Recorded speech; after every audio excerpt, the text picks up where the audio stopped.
vous demandons avec ultime conviction,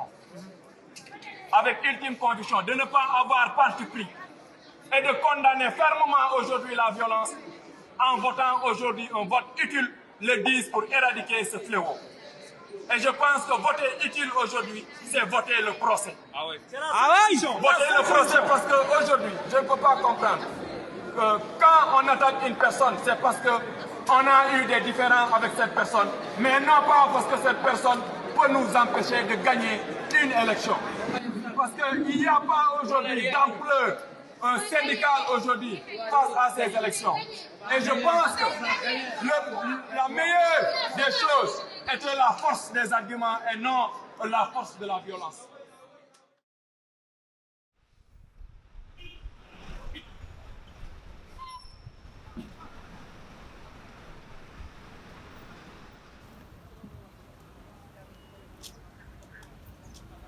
Je pensais que c'était 4 personnes. À ma grande surprise, je vois plus de 17 personnes. Or que nous, en ces moments-là, on n'était que 3-4. Je riposte maintenant. Parce que je ne peux pas me laisser surprendre comme ça et me laisser faire. Maintenant, quand j'ai riposté avec le jeune, quand l'autre, il essayait de retaper encore un autre coup, c'est là où j'essayais de sortir le coucou. C'est ce qui m'a valu aujourd'hui cette fracture. Donc, c'est ce qui m'a valu cette fracture. Et après, j'ai ramassé moi aussi le coucou pour protéger mes amis. Je les ai mis à l'abri. Après, j'étais seul.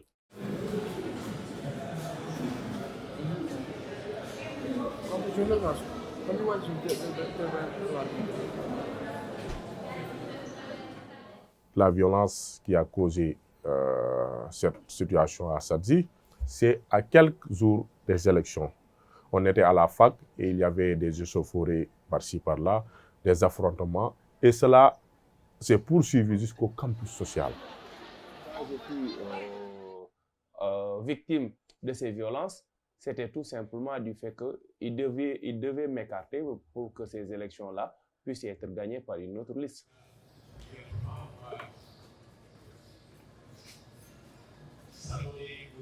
C'est à la période préélectorale qu'il y ait de la violence. Entre jeunes, parfois, il est normal qu'il y ait des tensions. Mais ce qui est anormal, c'est de continuer ces tensions. Je l'avais dit à quelqu'un, l'année compte 365 jours. On ne peut pas que lorsqu'il y a violence 2 à 3 jours, qu'on dit que l'université est assez de violence. Parfois, lorsque nous nous acheminons vers des élections, que parfois il y ait des débordements. Parfois, ça vient du côté des opposants, parfois, ça vient du côté du pouvoir.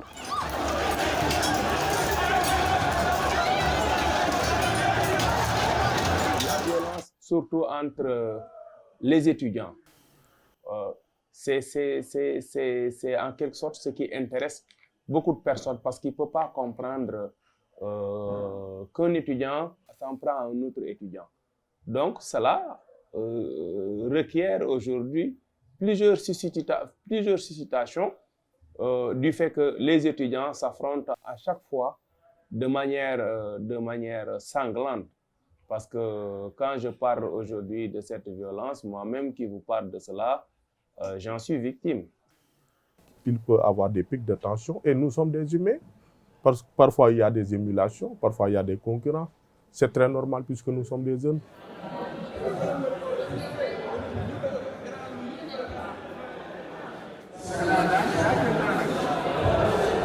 Et c'est pour régler ce problème de représentation qu'il y a eu ce qu'on appelle les amicales. C'est ici, dans ce département, et à la faculté des lettres, qu'il y a eu une amicale pour régler ces problèmes de représentation. Ensuite, il y a eu à la faculté des droits, dans les années 73, 74, en plus des amicales des lycées, et puis il y a d'autres formes d'organisation religieuses, villageoises.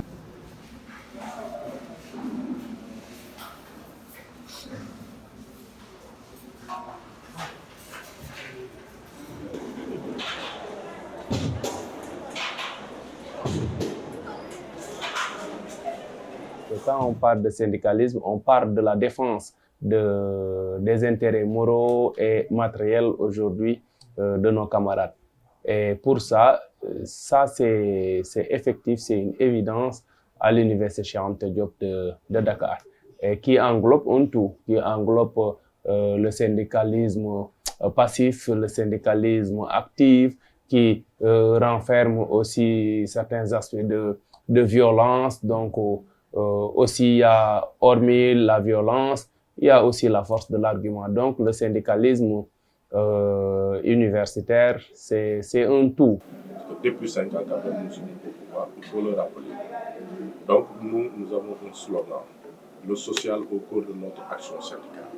Mais cela ne va pas dire que nous nous inscrivons uniquement dans le social. Nous sommes dans la pédagogie, nous sommes dans le culturel, nous sommes partout.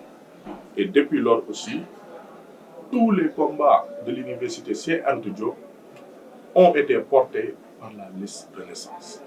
Vous voyez à chaque fois qu'il y a des manifestations, qu'il y a des grèves, qu'il y a des revendications, qu'il y a des questions de bourse, des questions d'accompagnement, des subventions, des réclamations de meilleures conditions d'études. Vous voyez toujours devant les éléments de la liste Renaissance, les éléments de la faculté des sciences juridiques et politiques.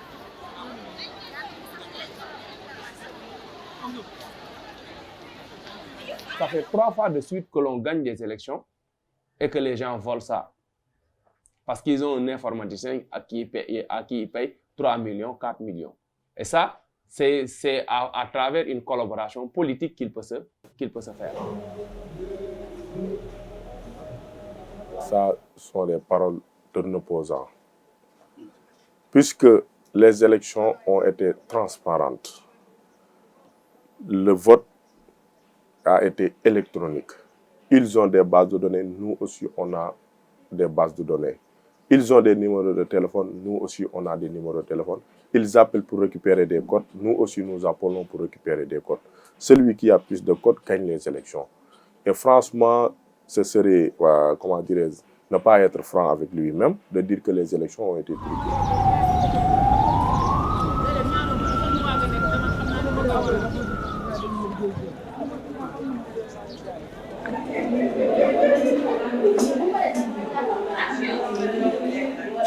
L'université Cheikh Anta Diop et le Sénégal a mis en place.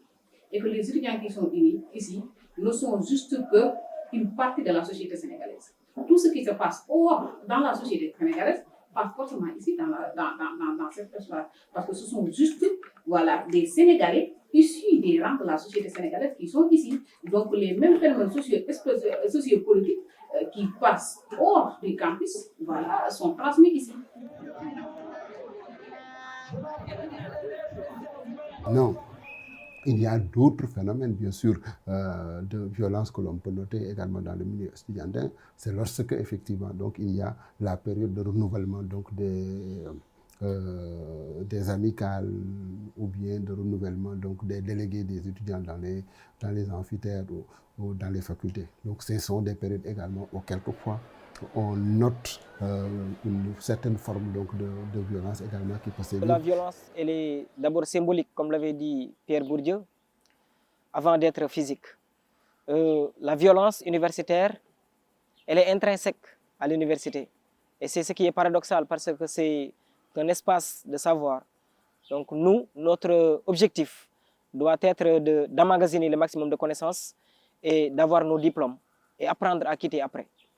Mais les élections ne doivent pas nous pousser à montrer notre caractère belliqueux.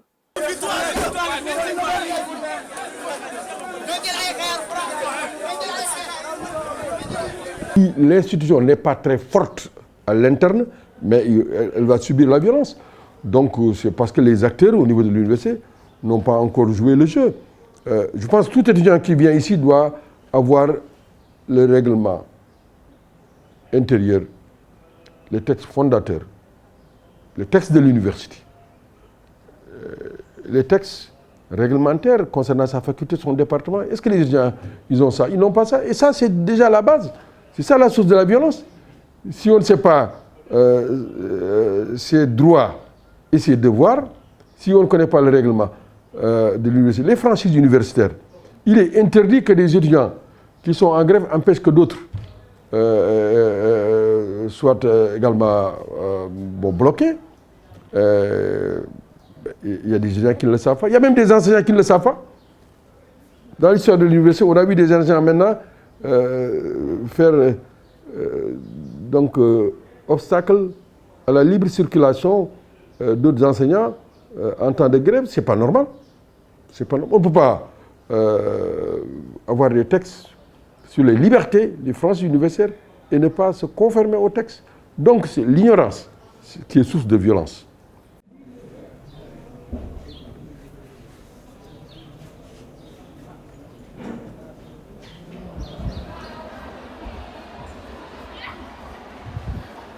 Les causes sont polymorphes, à mon avis, parce que les gens veulent diriger. Il y a des privilèges de chambre, il y a des privilèges d'ordre également pédagogique. Mais peut-être ça ne vaut pas le coup, à mon sens. Ça ne vaut pas le coup. La cause peut-être peut être noble, mais ça ne demande pas également de descendre sur le terrain pour prendre des bâtons et échanger des coups. Ça, c'est pas l'étudiant.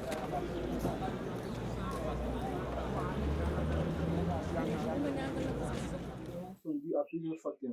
D'abord, nous avons des guerres de positionnement, parce que comme dans la politique, ici aussi, les listes ne se laissent pas faire.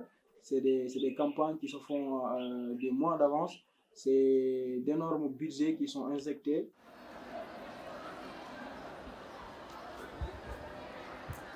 La violence que sévissent les universitaires, on peut l'analyser sous plusieurs angles parce que l'université est composée de différentes, comment dirais-je, cohortes, à savoir les administrés, à savoir l'administrateur, et aujourd'hui c'est ce qui gère la sécurité de cette population universitaire. Donc dans ces différents types de cohortes, de professions, de statuts, il peut y avoir des violences. Ce qui est typiquement universitaire, étudiant, les causes elles sont nombreuses.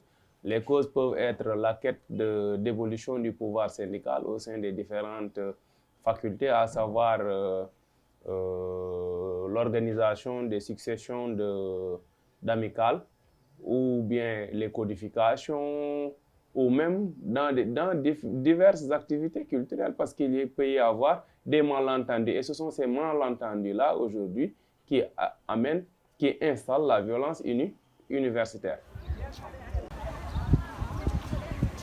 L'université est composée de plus de 80 000 étudiants. La plupart a entre 18, 20 jusqu'à 35 ans.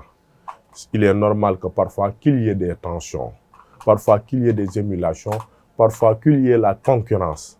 C'est pourquoi parfois il ne manque pas de constater des scènes de violence à l'université. Parce que ici, l'université est un milieu de jeunesse.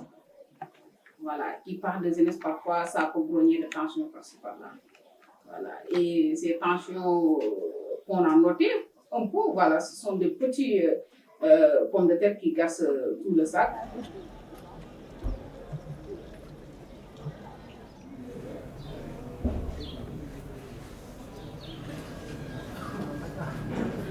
Cette violence universitaire-là, c'est des affrontements sanglants. Quand je le dis de manière si légère, vous ne l'appréhendez pas carrément. Et l'université est un peu vulnérable sur le plan sécuritaire. On voit des agressions parfois, on voit parfois des choses qui n'honorent pas l'étudiant, mais sincèrement, l'administration, surtout l'administration sociale, doit jouer un rôle prépondérant allant dans le sens de sécuriser l'université. Parce que c'était impactant, les non-franchises universitaires. Mais l'université doit être sécurisée à notre sens. Parce que des coupes-coupes, des machettes, des bâtons, ça n'honore pas l'étudiant.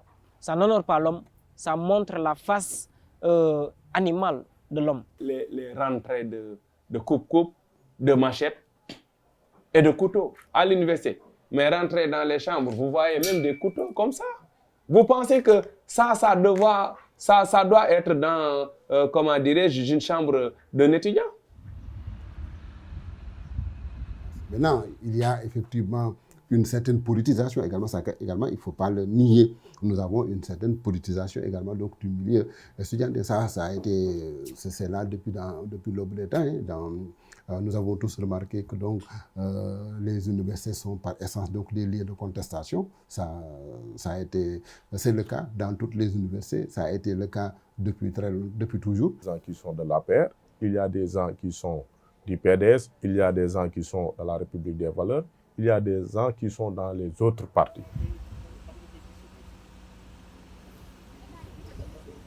Quand on parle de l'université, on ne peut pas parler de la politisation de l'université.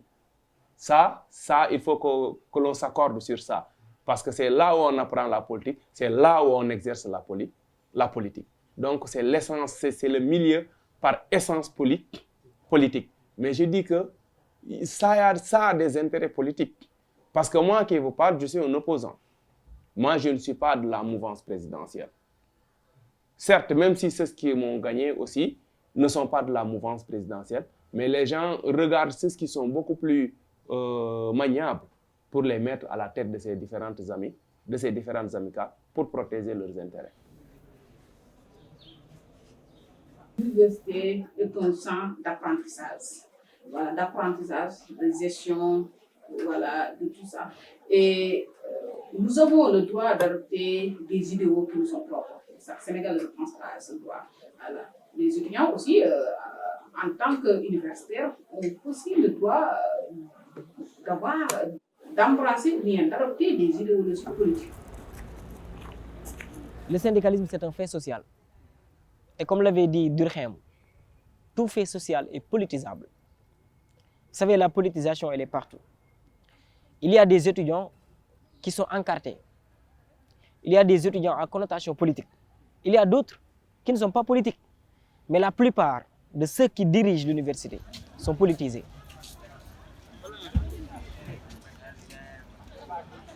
Les politiciens qui disent attaquer ce dernier-là parce qu'il ne fait pas notre compte, ou écarter ce dernier-là parce qu'il est politique, et s'il gagne, nous, on aura du mal à le contrôler ou à le gérer.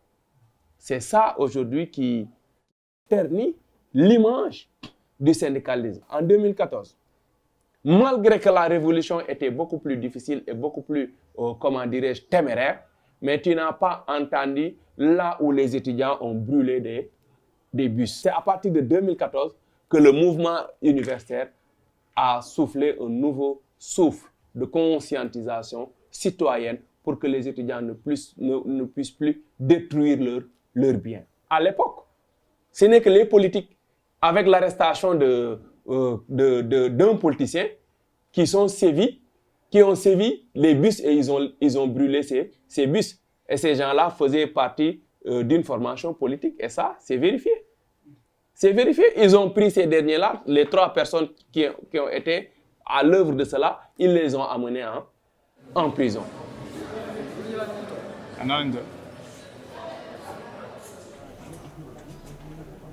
Il y a des facteurs extérieurs. Moi-même, quand j'étais médiateur, vous savez, il y a eu des moments où la presse m'a interrogé. Je disais que les étudiants venaient eux-mêmes me dire, oui, c'est tel leader politique qui vient donner de l'argent à tel groupe, tel autre leader. Ça avait fait un scandale d'ailleurs. Les journalistes sont venus. Il y a même un ministre qui est venu me voir dans mon bureau. Il me dit, mais vous l'avez dit? J'ai dit, mais je l'ai dit parce que ce sont les étudiants eux-mêmes qui me donnent des informations. Quel est le problème? Il était fâché, le ministre. Il me dit, oui, mais pour notre honorabilité, je dis, mais c'est à vous d'expliquer à l'opinion que c'est faux. Ce n'est pas à moi d'expliquer. Si les étudiants donnent des noms, et j'ai donné les noms à la presse, mais si ce n'est pas vrai, mais c'est à vous de clarifier ça, ce n'est pas moi. Il y a des acteurs, des politiciens, ministres, députés, maires, qui donnent de l'argent aux étudiants. Ça, c'est connu, tout le monde le sait. Bon. Il y a des leaders, des chefs coutumiers, des leaders religieux, la religion, et même des leaders identitaires. Ah oui, il y a eu des groupes, selon les ethnies, selon les villages, les gens s'organisent. Mais si la structure n'est pas très forte en interne, mais elle va subir les coups et les contre-coups.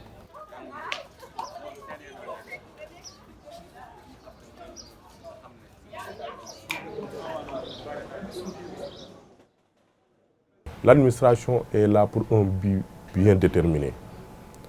C'est d'administrer la faculté ou bien l'université.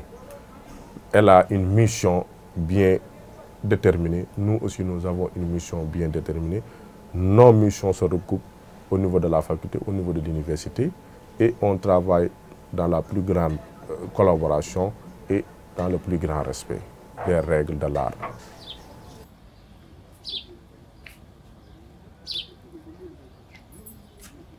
Ce qui les arrange, c'est qu'il y ait une armée, excusez-moi du terme, comme une armée mexicaine, où il y a plusieurs généraux.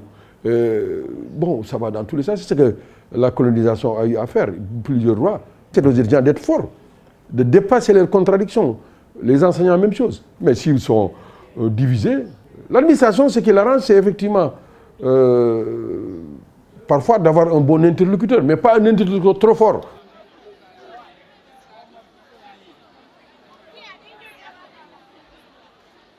Syndicalisme à l'université, Cheikh Anta Diop de Dakar, c'est un syndicalisme que l'on conçoit déjà très négatif. Parce que les grévistes, les étudiants belliqueux sont souvent accolés à l'université Cheikh Anta Diop. On porte des combats, on descend sur le terrain, on fait des casses, on arrête les bus, on crée des embouteillages. Ça, c'est le syndicalisme qu'on a trouvé à l'université Cheikh Anta Diop.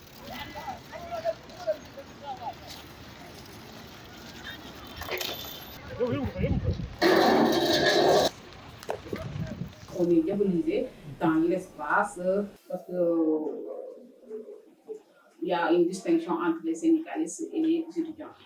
Alors que premièrement, les syndicalistes tentent tant bien que mal de défendre leurs pairs, leurs camarades.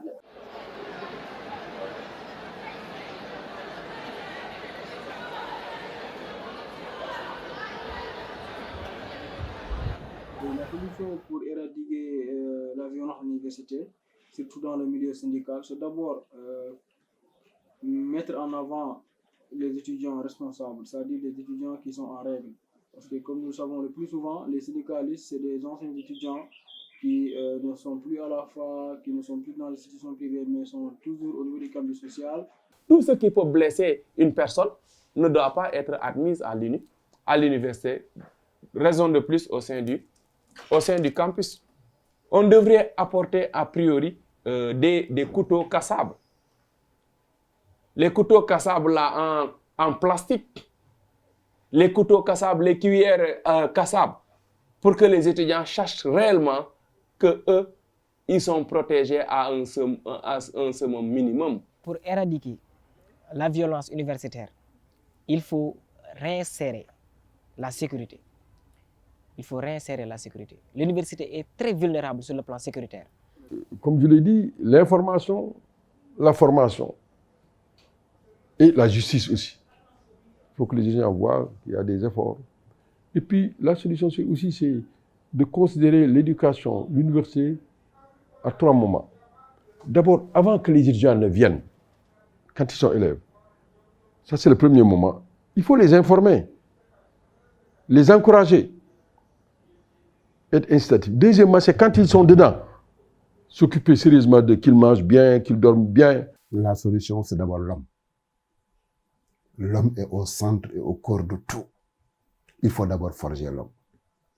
L'université, c'est vrai, par essence, c'est un lieu où on doit forger les personnes. Mais il faut savoir également que l'université n'est que le bout de la formation de la personne. Il y a un amont. Ça veut dire que donc l'individu a fait ses écoles primaires, a fait son lycée, a fait son baccalauréat et est venu à l'université à l'âge plus ou moins adulte. Ça veut dire qu'il a été déjà formaté, plus ou moins forgé. En dehors maintenant de l'influence familiale, ça veut dire qu'il faut travailler en amont à faire en sorte que on mette au centre l'homme. C'est-à-dire qu'on sache que nous sommes des êtres humains, que nous avons également des droits certes, mais que nous avons également des devoirs.